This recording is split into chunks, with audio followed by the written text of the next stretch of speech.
What up, figure freaks? How y'all doing out there in YouTube and figure collecting land? I am Gingervitis, your blue collar collector, coming at you with another action figure review. And today we are doing the Evil Smurf action figure. No, I'm just kidding. It's the G.I. Joe classified COBRA-LA Royal Guard. Looks like we got lots of different heads. We got lots of weaponry. We'll get into that more when we open up the box. This guy is number 191 in the line. He is a army builder. On the side of the box, we got those little asset symbols, and we got that QR code, which is a one-way road to hell you'll never come back from. Back of the box, we got a nice piece of figure photography. Looks like he's flying around in the cave. He's got some of his mates in the background. I think it's a cave. Is this underwater? I can't tell. We got some mini shots of all these little evil Smurf heads and the alt helmet. I don't know if this is this was like the basic look, and I don't know if this is like some kind of like the guy higher up on the hierarchy. He's got a big old bone mohawk. Yeah, little piece of artwork there. On the other side of the box, we have our barcode there. Quick peek at the top, got the Cobra symbol. Let's open up this bad boy and see what the COBRA-LA Royal Guard is all about.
All right, and out of the packaging, we have our figure. We got this little backer board thing here. It's pretty vague. I can't really tell what's going on here. Is that like COBRA-LA or Shangri-La or whatever you want to call it?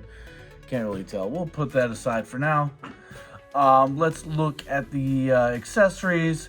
Let's start with these alternate swappable heads here. We got that first evil Smurf head in all of his glorious blue.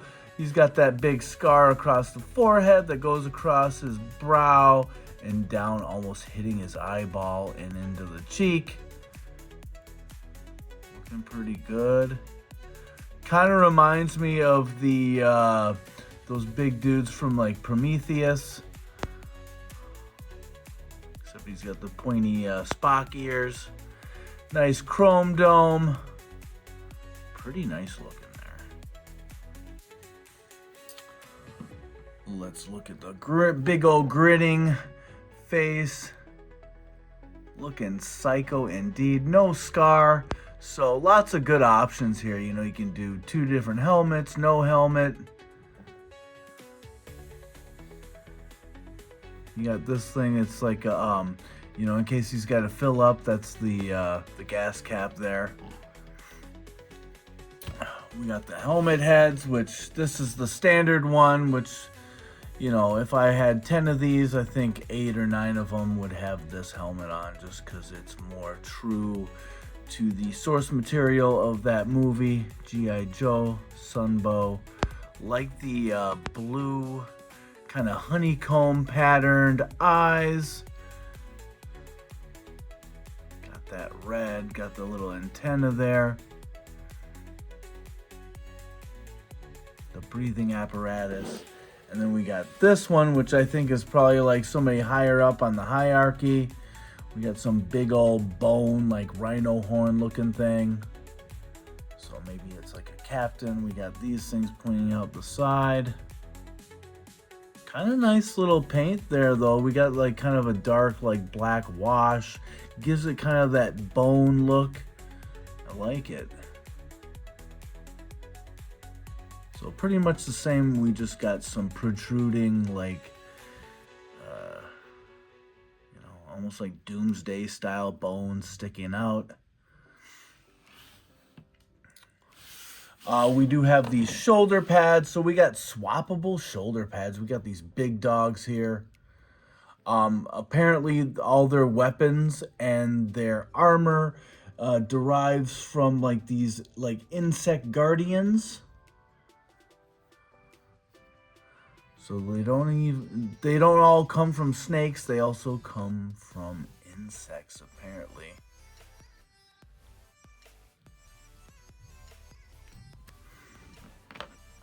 Pretty cool. Get a better look at them. Some little spikes. There's those pegs that plug into the shoulders. Then we got the wings. These are pretty cool. They will plug into the back.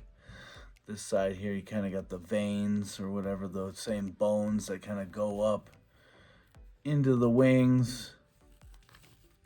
And then on this side, you don't really see it. It's kind of more of just all blue. It's pretty nice.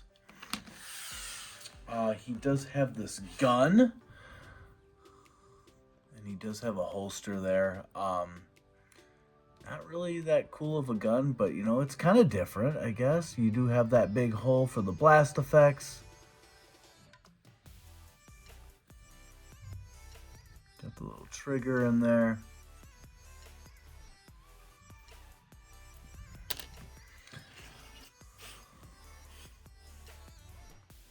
You got the staff or the trident. Double-handled, got a blade on the bottom side and the kind of trident on the top. Kind of flexy. Then you got like this like sword thing. I remember uses this to like block like some of the shots. I can't remember who it is. It's like they go up against like Snake Eyes Snow Job and I think Quick Kick in the movie. I'll show you a little scene of that.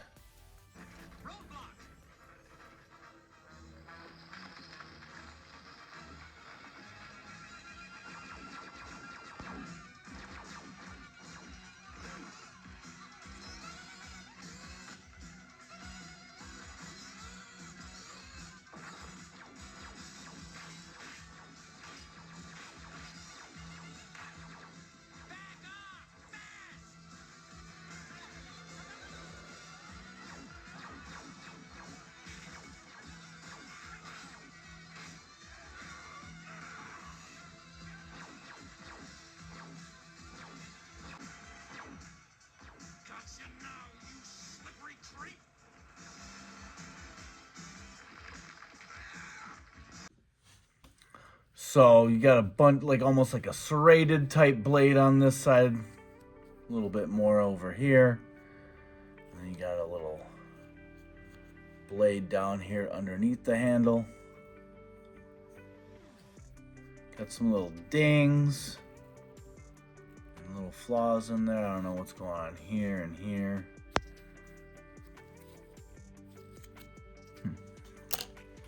Then you got these forearm guards, gauntlets, whatever you want to call them. You can fit them over his forearms here, swap them out with these guys. And then he's got some built-in weapons.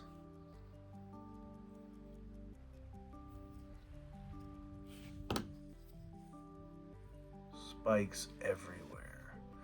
Red and white. Let's look at the figure.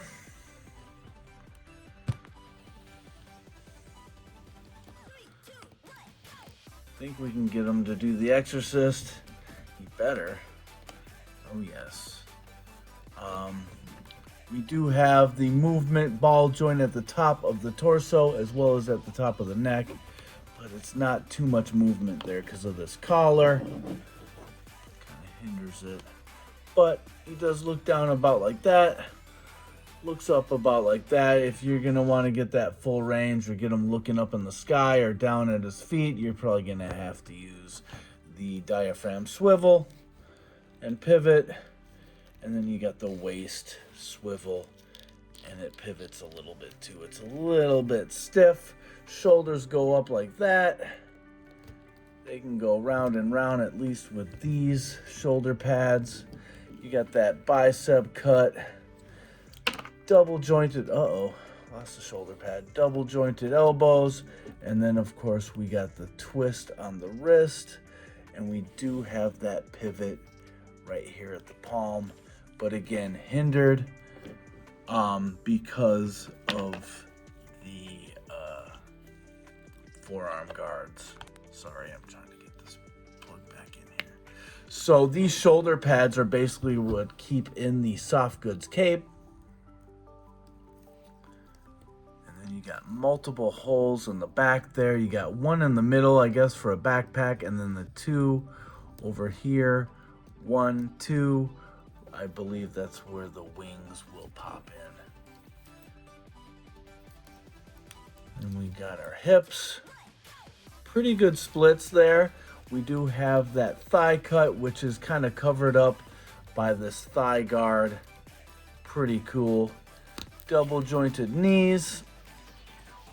Kind of stiff. He can actually kick his own back. Wow. Not bad. The drop downs, of course. And then you do have those butterflies. And we have a boot cut, ladies and gentlemen. All right, we got that boot cut. Twists all the way around, pretty nice. And then we do have that pivot on the ankle as well as the tilt. So looking pretty good. Let's look at this cape. Nice soft goods black cape. We're gonna peel it off here, so we're gonna pop off these shoulder guards, shoulder pads, and then they just pop off. So you got these holes in here, and you just pop those pegs through the holes, and then you pop them in the shoulder holes. So that's kind of him without any of his gear. Looking pretty good. Let's try these things on here.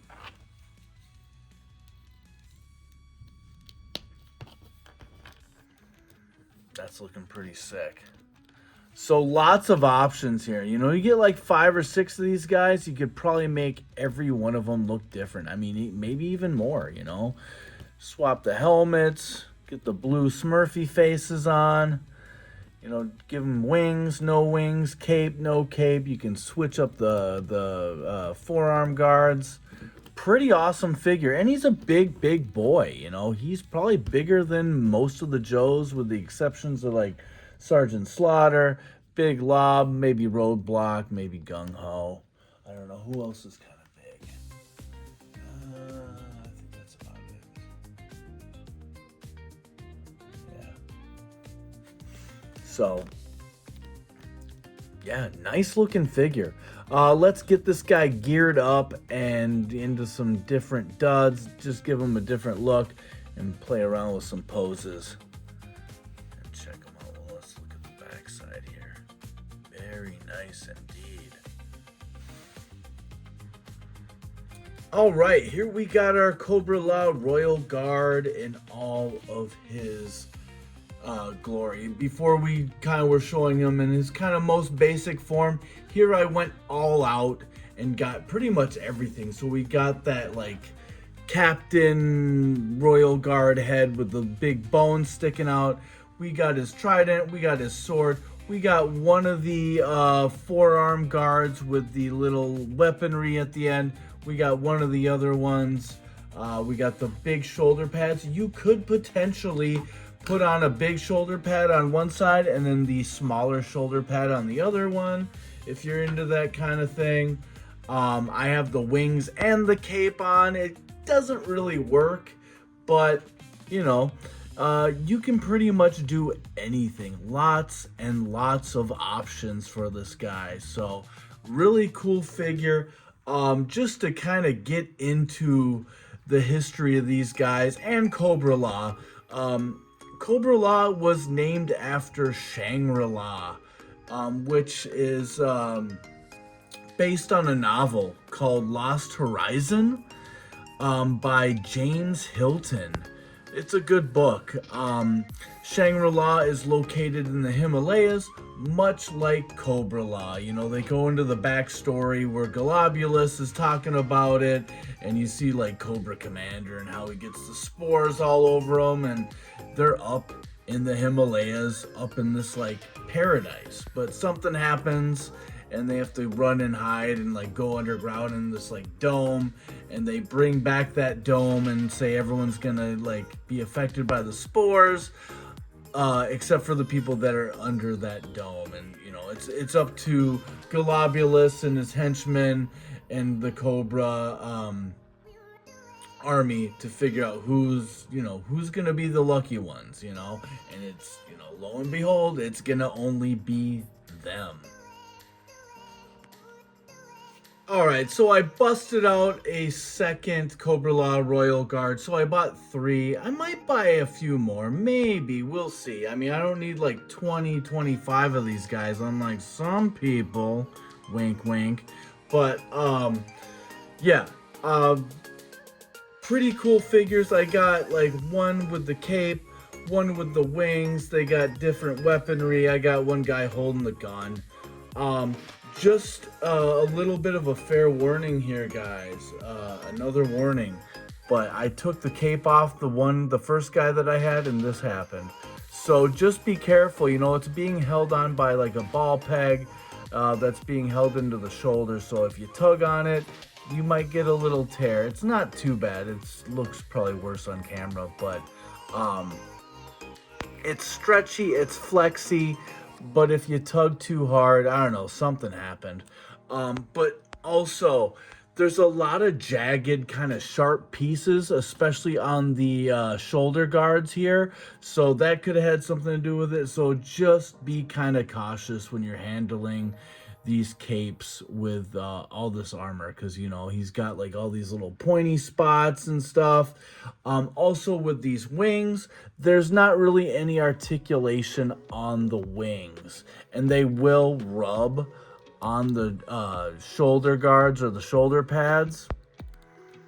Let's get that thing in there. So yeah, it rubs, and especially if you're using the bigger shoulder pad like I have over here, you know, you're gonna hit this big thing here sticking out, you know. So probably won't do any damage, but just watch out what you're doing. And the articulation, all you're gonna get is this. There's no pivot or anything. It's just a straight peg, you know. There's no movement. So it's not like the angel figure that we just got where, you know, it kind of pivots outward, you know. It's got a little bit of flex to it, but you're just gonna get this so you can kind of have the wings down low or up high. I kind of have them like in the middle, so that's what I'm doing. So yeah, I like these figures a lot. They're big dudes. Just a continuation about what I was talking about. So that book, The Lost Horizon, it's a really good book. It's about these guys that kind of stumble upon Shangri-La up in the Himalayas, and it's like where you can like lead your best life and be the best that you can be. And that's what these guys are, you know. They're augmented, genetically augmented, like agent civilians of Shangri-La turned into like super soldiers. They're super strong, and their purpose is to serve and to protect Globulus. Now we talk about COBRA-LA and Shangri-La, and if you maybe remember in Marvel Comics, the X-Men Alpha Flight crossover, I think it's a 2-parter where I think Madeline Pryor crash lands and some of the X-Men are up there and Alpha Flight's up there, and they find Shangri-La, and like Puck, becomes a regular sized human. A lot of these people get like control of their powers. I think Rogue, but there's something wrong. There's something amiss, and they try to figure it out. And they fight each other. There's inner fight and in fight, and then they team up, and turns out that fucking Loki is behind it. So. Interesting stuff. Again, their armor is derives from like these insect guardians, these ancient insects, and that's where they get their armor, their weaponry. Even the wings are from those ancient creatures. So let's look at some of the past toys that we got back in the 80s, starting right now. And here we have the newer G.I. Joe Super 7 Royal Guard. This is the retro style reaction action figure. And then here we have the old 3-pack, the COBRA-LA 3-pack with Nemesis, Enforcer, and Globulus. This was released way back in 1987. It retailed for $8.97, and now it goes for around $300. And this is from a comic book. Just before we get into comparisons, I just wanted to do a little segment with the alternate evil zombie Smurf heads affixed to these figures. I know I keep saying that, but I think I prefer this head right here. I like the serious look. I like the scar across the face there. It just looks really solid. So maybe I'll keep this head on there and put that basic helmet head on the other one. I really do like these eyes. I like that honeycomb, and that color blue just pops. Loving it. Really like that. So I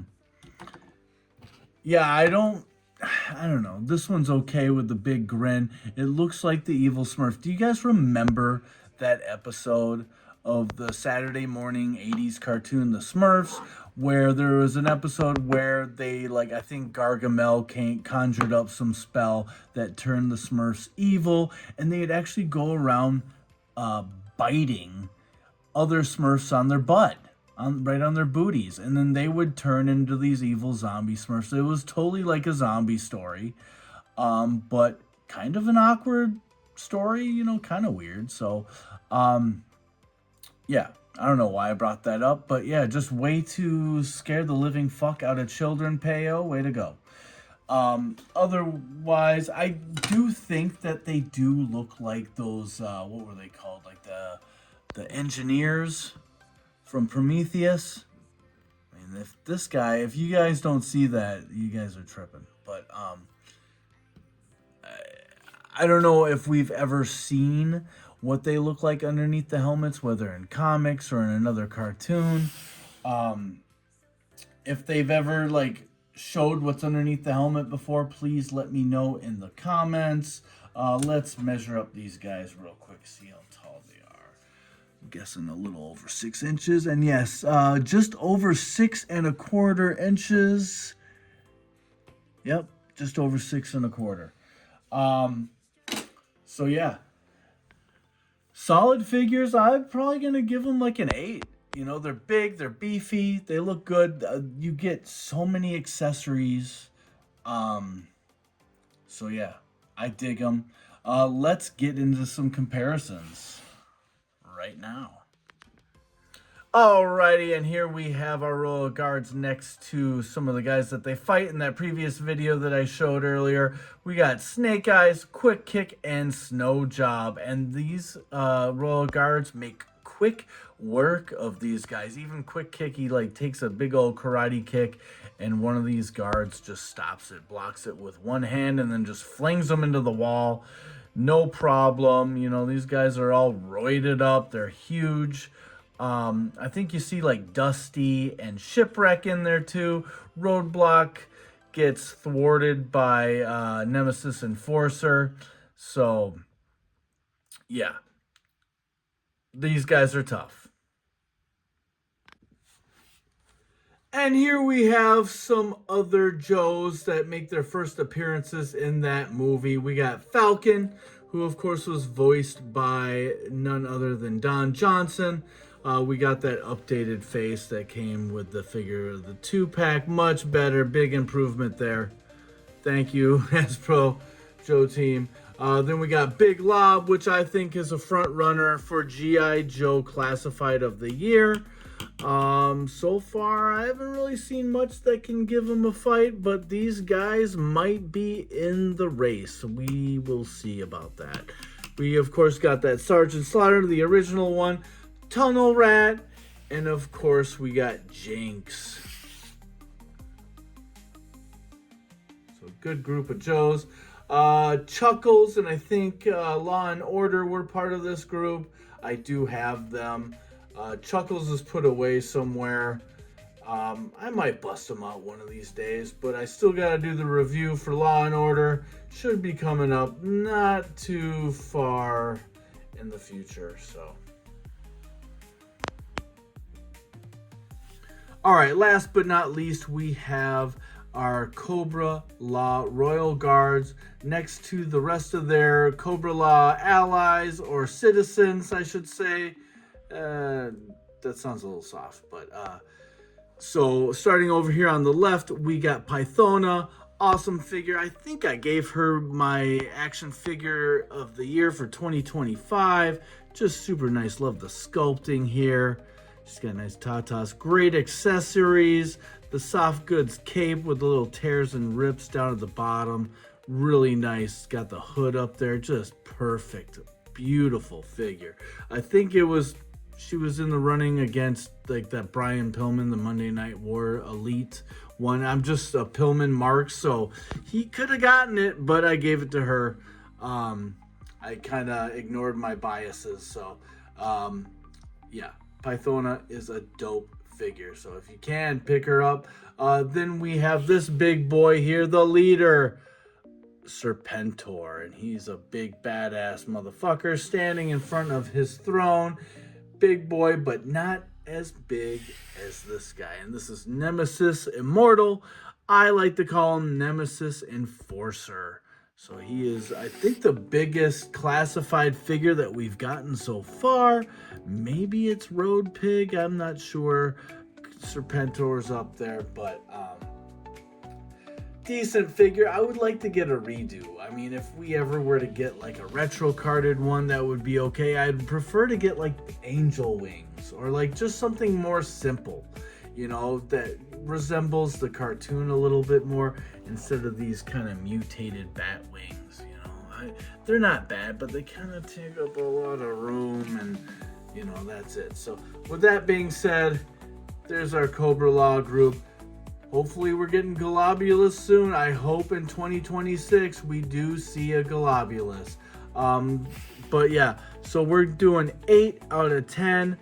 What about me, you moron? Huh? Oh, I am so sorry. I almost forgot.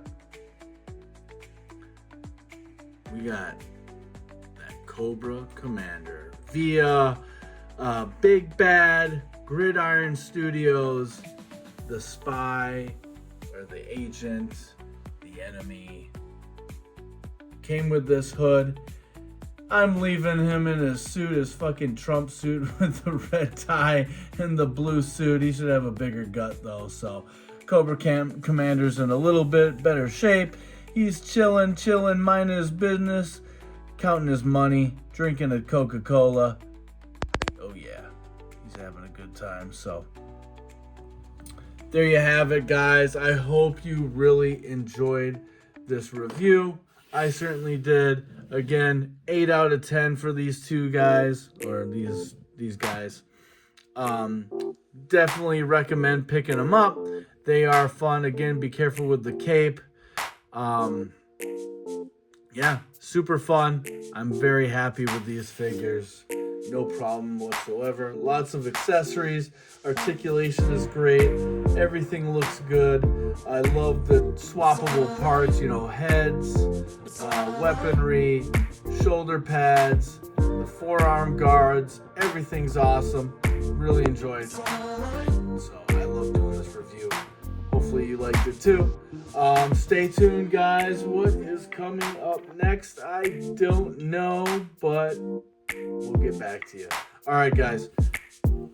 Thanks for watching. We'll see you on the next one. Peace. La la la la la la la la la la la la la. You know, that's their battle cry, but I think that's the sound that Laser Pants makes when he's tonguing Bobby Vala's balls. Just kidding. I love those guys. All right, guys. Peace out for real.